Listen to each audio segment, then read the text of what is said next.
شروع اللہ کے ببرکت نام سے جو دو جہانوں کا پالنے والا ہے۔ اسلامک سٹوریز ود معیز کے پیارے دوستو، السلام علیکم ورحمۃ اللہ وبرکاتہ۔ امید کرتا ہوں آپ خیریت سے ہوں گے۔ اللہ تعالیٰ آپ کو اپنی پناہ میں رکھے۔ دوستو، آج کا ٹاپک ایک سماجی مسئلہ ہے جسے کور کرنا بھی بہت ضروری ہے۔ ہمارے معاشرے میں عام طور پر شادی کا مفہوم صحیح طور پر نہیں سمجھا جاتا۔ گھر میں اگر کوئی لڑکا نالائق ہے تو کہا جاتا ہے اس کی شادی کر دو، یہ ٹھیک ہو جائے گا۔ اسی طرح اگر کوئی لڑکی تعلیم حاصل نہیں کر رہی تو خانہ داری کے امور سکھا کر اس کی شادی کر دی جاتی ہے۔ بہت سے لوگ شادی اس لیے کرتے ہیں کہ وہ بچے پیدا کرنا چاہتے ہیں، اور اگر شادی سے بچہ نہ ہو تو دوسری اور پھر تیسری شادی کرنے کا سوچتے ہیں۔ حالانکہ اگر شادی بچے پیدا کرنے کے لیے ہوتی تو ہمارے نبی صلی اللہ علیہ وسلم کی ازواج میں سے صرف 2 بچے پیدا نہ کرتی، بلکہ تمام ازواج کثیر اولاد پیدا کرتی اور دنیا کی کوئی عورت اور مرد بانجھ نہ ہوتے۔ در حقیقت شادی کا مقصد نہ تو بچے پیدا کرنا ہے اور نہ ہی گھر کے کام کاج کے لیے کسی خاتون کو گھر میں لانا یا پیسہ کمانے والے کسی مرد سے شادی کر کے زندگی کو پرسکون بنانا ہے۔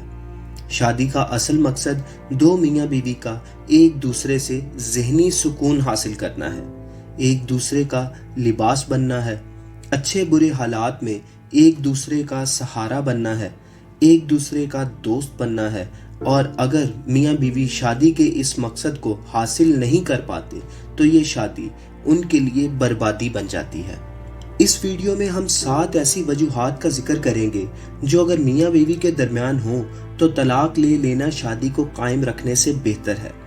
نمبر 1، آپ کو زندگی میں کوئی اور بہتر ساتھی مل سکتا ہے۔ شادی کے بعد میاں بیوی ایک دوسرے کے لیے مختص ہو جاتے ہیں، اور اگر وہ اپنی ازواجی زندگی میں وہ سکون حاصل نہیں کر پاتے جو انہیں شادی سے حاصل ہونا چاہیے تو ان کے لیے زندگی عذاب بن جاتی ہے۔ ایک ہی چھت کے نیچے کسی ایسے کے ساتھ رہنا جسے آپ پسند نہ کرتے ہوں ایک انتہائی تکلیف دہ چیز ہے۔ ایسی صورتحال میں طلاق لے لینا شادی سے بہتر ہے، کیونکہ عین ممکن ہے کہ آپ کو زندگی میں دوسرا کوئی ایسا ساتھی مل جائے جو در حقیقت آپ کی زندگی کو سکون سے بھر دے، اور ایسا اس وقت تک ممکن نہیں ہوگا جب تک آپ پہلا تعلق ختم نہیں کریں گے۔ نمبر 2، برے ساتھی سے نجات خوشی کا باعث ہوتی ہے۔ اگر شادی کے بعد میاں بیوی میں محبت کا رشتہ قائم نہیں ہو سکا تو یہ خطرے کی گھنٹی ہے کہ آنے والے حالات میں دونوں کبھی پرسکون نہیں رہ پائیں گے۔ طلاق ایک تکلیف دہ چیز ہے، مگر بری شادی سے 1000 گنا بہتر ہے، اور وقتی تکلیف کو برداشت کر کے باقی زندگی کو آسان کرنا عقل مند لوگوں کا کام ہے۔ اس لیے اپنے تعلقات کو دل سے پرکھیں، اور اگر نتیجہ 0 ملے تو بہتر ہے کہ وقتی تکلیف برداشت کر لی جائے۔ نمبر 3، آپ کو توانائی آپ کی ذات پر خرچ ہوگی۔ اگر شادی کے بعد آپ کے تعلقات ایک دوسرے سے ڈیولپ نہیں ہو پا رہے تو اس کا مطلب ہے کہ یہ شادی انہیلدی ہے، اور ایک لمبا عرصہ اس میں گزارنے کے بعد آپ کو محسوس ہونا شروع ہو جائے گا کہ آپ کسی جیل سے بھی زیادہ بدتر حالات میں ہیں۔ کیا آپ کو اپنے پرانے شوق یاد ہیں جن سے آپ کو راحت ملتی تھی؟ کیا آپ کا ساتھی آپ کے فیصلوں کی عزت دیتا ہے؟ کیا وہ آپ کا سہارا بنتا ہے؟ کیا آپ اس کی موجودگی میں راحت پاتے ہیں؟ اگر ان سوالوں کا جواب نہیں ہے تو یہ وقت ہے بڑا فیصلہ کرنے کا اور اپنی زندگی میں تبدیلیاں لانے کا۔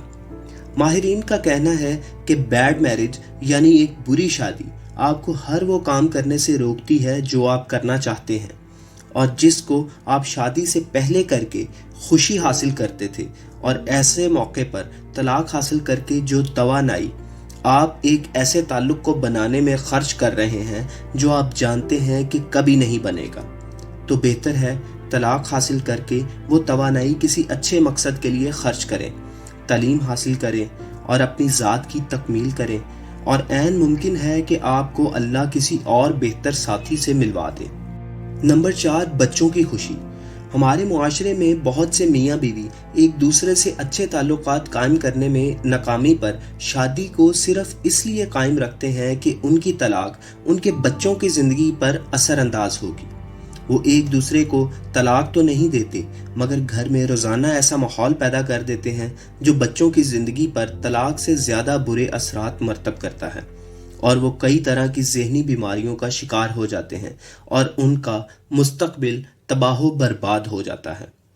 ایسی صورت میں بجائے اس کے کہ گھر میں روز لڑائی لڑی جائے، بہتر ہوگا کہ بچوں کو سکھایا جائے کہ ایک دوسرے کا ادب کیسے کرتے ہیں اور زندگی میں سمجھوتا کیسے زندگی کو آسان کر دیتا ہے۔ اس لیے دونوں میاں بیوی بچوں پر سمجھوتا کریں اور عزت سے ایک دوسرے سے علیحدہ ہو جائیں اور بچوں کی پرورش کریں۔ بچے اسی وقت خوش ہوتے ہیں جب ان کے ماں باپ آپس میں اتفاق اور محبت سے رہتے ہیں۔ نمبر 5، آپ کی صحت بہتر ہوگی۔ برے تعلقات ذہنی بدسکونی کا باعث ہوتے ہیں اور ذہنی بدسکونی انسان کو کئی طرح کی بیماریوں میں مبتلا کر دیتی ہے اور یہ بیماریاں جان لیوا ثابت ہوتی ہیں۔ اگر آپ اپنی ازدواجی زندگی میں سکون حاصل کرنے کی ہر کوشش میں ناکام ہو چکے ہیں تو یقین جانیں طلاق آپ کو ذہنی سکون مہیا کرنے کے ساتھ ساتھ آپ کی صحت پر بہت اچھے اثرات مرتب کرے گی۔ نمبر 6، آپ کی جوانی لوٹ سکتی ہے۔ زندگی بہت چھوٹی ہے اور اگر ایک ہی دل پر بار بار دستک دینے سے دروازہ نہ کھلے تو سمجھ لینا چاہیے کہ وہ آپ کا دروازہ نہیں ہے۔ آپ کو اپنا دروازہ بدلنا ہوگا ورنہ آپ بہت جلد بوڑھے ہو جائیں گے۔ عام طور پر پاکستان میں ایسے میاں بیوی جو ایک دوسرے سے خوش نہیں ہوتے اپنی عمر سے بہت بڑے دکھائی دینے لگتے ہیں۔ وہ جلد موٹے ہو جاتے ہیں اور بڑھاپا ان کی جوانی میں گھیر لیتا ہے۔ اگر تعلقات بہتر نہ ہوں تو طلاق حاصل کرنے کے بعد ایسے لوگ اپنی ذات پر زیادہ توجہ دینا شروع کر دیتے ہیں اور جسمانی طور پر بہتر ہو جاتے ہیں۔ نمبر 7، آپ کا بڑھاپا پرسکون ہو جائے گا۔ ایک تحقیق کے مطابق وہ خواتین جو طلاق کے بعد شادی نہیں کرتی وہ بڑھاپے میں زیادہ امیر ہوتی ہیں اور خوش اور صحت مند ہوتی ہیں نسبتاً ان خواتین کے جو ایک بری شادی میں اپنے آپ کو باندھے رکھتی ہیں۔ اسی طرح وہ مرد جو طلاق کے بعد دوسری شادی نہیں کرتے تحقیق کے مطابق اپنے کیریئر پر زیادہ توجہ دیتے ہیں اور زندگی میں بہتر مقام حاصل کرتے ہیں اور دونوں کی عمریں لمبی ہو جاتی ہیں۔ اس ویڈیو کا ہرگز یہ مقصد نہیں ہے کہ آپ کو طلاق کی طرف راغب کیا جائے۔ طلاق حلال کاموں میں اللہ کے نزدیک سب سے زیادہ ناپسندیدہ چیز ہے، مگر اللہ نے اسے حرام قرار نہیں دیا اور اس کی وجہ یہی ہے کہ اگر میاں بیوی شادی کرنے کے بعد شادی کے اصولوں پر کاربند نہیں ہیں اور ایک دوسرے کی زندگی کو عذاب بنا رکھا ہوا ہے تو وہ دونوں علیحدہ ہو جائیں۔ ہمارے معاشرے میں طلاق کو انتہائی نفرت کی نگاہ سے دیکھا جاتا ہے اور تمام لوگوں کی کوشش ہوتی ہے کہ وہ میاں بیوی میں صلح کروا کر انہیں طلاق سے بچائیں۔ یہ ایک بہت ہی نیک کام ہے، مگر اگر لوگوں کے مجبور کرنے سے میاں بیوی عارضی طور پر صلح کر لیں اور ان کے دلوں میں ایک دوسرے کے لیے نفرت ویسے ہی قائم رہے تو اہل دانش ہمیشہ دوستو یہ 7 وجوہات تھیں۔ اس کے علاوہ بھی بیشتر وجوہات ہیں جن پر ہم سمجھوتا کر لیتے ہیں۔ اللہ ہم سب کو راہ حق اور راہ نبی صلی اللہ علیہ وسلم پر چلنے کی توفیق اور ہمت عطا فرمائے۔